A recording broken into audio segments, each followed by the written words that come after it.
मेरे प्रिय 140 करोड़ परिवारजन,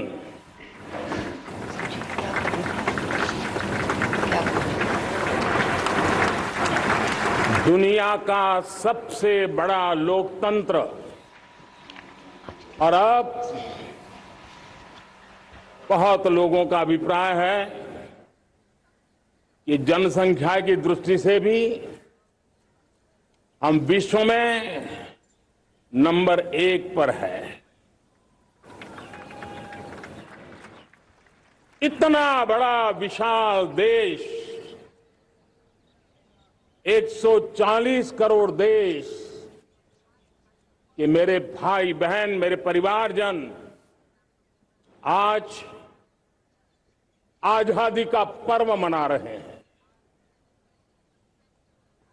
मैं देश के कोटि कोटि जनों को, देश और दुनिया में भारत को प्यार करने वाले, भारत का सम्मान करने वाले, भारत का गौरव करने वाले कोटि कोटि जनों को आजादी के इस महान पवित्र पर्व की अनेक अनेक शुभकामनाएं देता हूं। मेरे प्यारे परिवारजन, पूज्य बापू के नेतृत्व में असहयोग का आंदोलन, सत्याग्रह की मूवमेंट और भगत सिंह, सुखदेव, राजगुरु जैसे अनगिनत वीरों का बलिदान, उस पीढ़ी में शायद ही कोई व्यक्ति होगा जिसने देश की आजादी में अपना योगदान न दिया हो।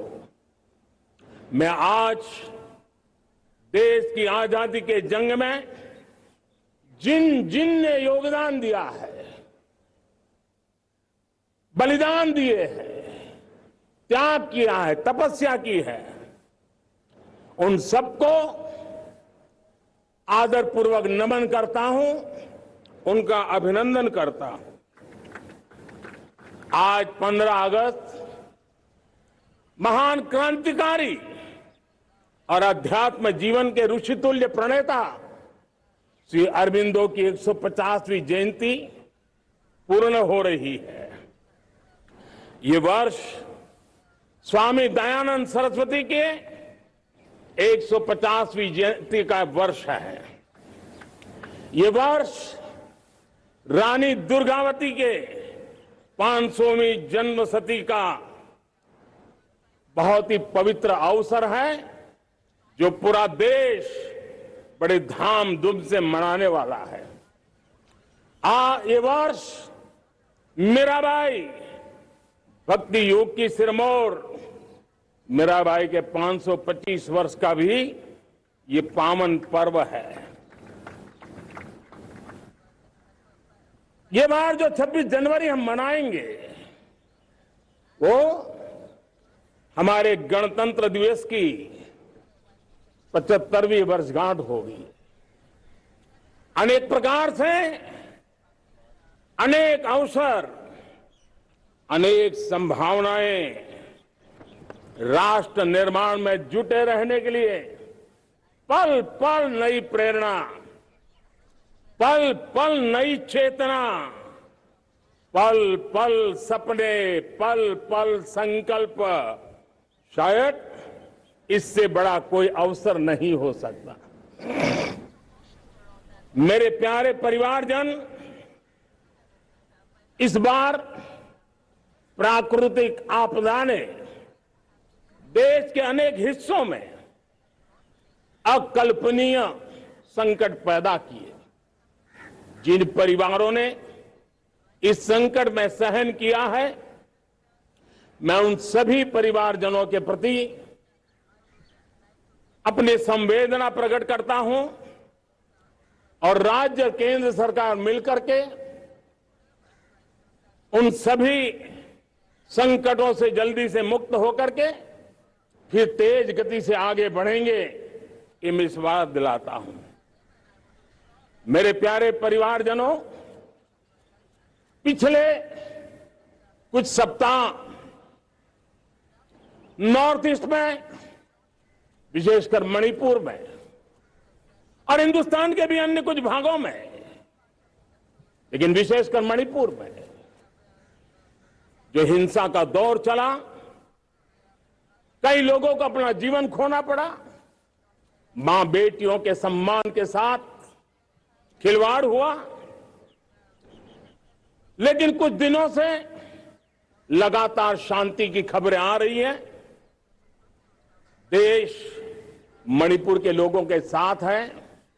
देश मणिपुर के लोगों को पिछले कुछ दिनों से जो शांति बनाए रखी है, उस शांति के पर्व को आगे बढ़ाए और शांति से ही समाधान का रास्ता निकलेगा और राज्य और केंद्र सरकार मिलकर के उन समस्याओं के समाधान के लिए भरपूर प्रयास कर रही है, करती रहेगी।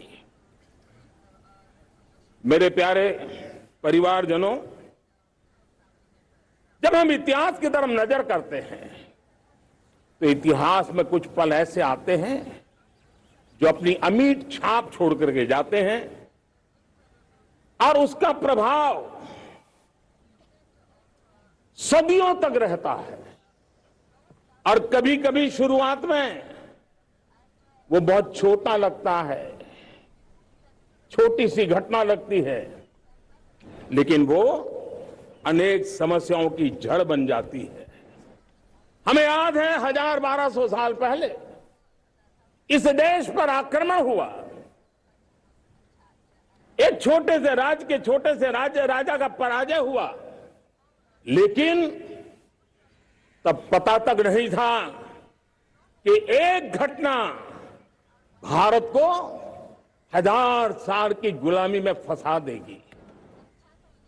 और हम गुलामी में जकड़ते गए, जो आया लूटता गया, जो जिसका मन चाहा हम पे आके सवार हो गया। कैसा विपरीत काल रहा होगा वो 1000 साल का। मेरे प्यारे परिवारजनों, घटना छोटी क्यों ना हो, लेकिन 1000 साल तक प्रभाव छोड़ के रही है। लेकिन मैं आज इस बात का जिक्र इसलिए करना चाहता हूं कि भारत के वीरों ने इस कालखंड में कोई भूभाग ऐसा नहीं था, कोई समय ऐसा नहीं था जब उन्होंने देश की आजादी के लौ को गलता न रखा हो, बलिदान की परंपरा न बनाई हो। मां भारती बेड़ियों से मुक्त होने के लिए उठ खड़ी हुई थी, जंजीरों को झकझोर रही थी और देश की नारी शक्ति, देश की युवा शक्ति, देश के किसान, देश के गांव के लोग, मजदूर, कोई हिंदुस्तानी ऐसा नहीं था जो आजादी के सपने को लेकर के जीता न हो। आजादी को पाने के लिए मर मिटने के लिए तैयार होने वालों की एक बड़ी फौज तैयार हो गई थी। जेलों में जवानी खपाने वाले अनेक महापुरुष हमारे देश की आजादी को, इन गुलामी की बेड़ियों को तोड़ने के लिए लगे हुए थे। मेरे प्यारे परिवारजनों, जन चेतना का वो व्यापक रूप, त्याग और तपस्या का वो व्यापक रूप, जन जन के अंदर एक नए विश्वास जगाने वाला वो पल आखिरकार 1947 में देश आजाद हुआ। 1000 साल की गुलामी में संजोए हुए सपने देशवासी पूरे करते हुए देखे।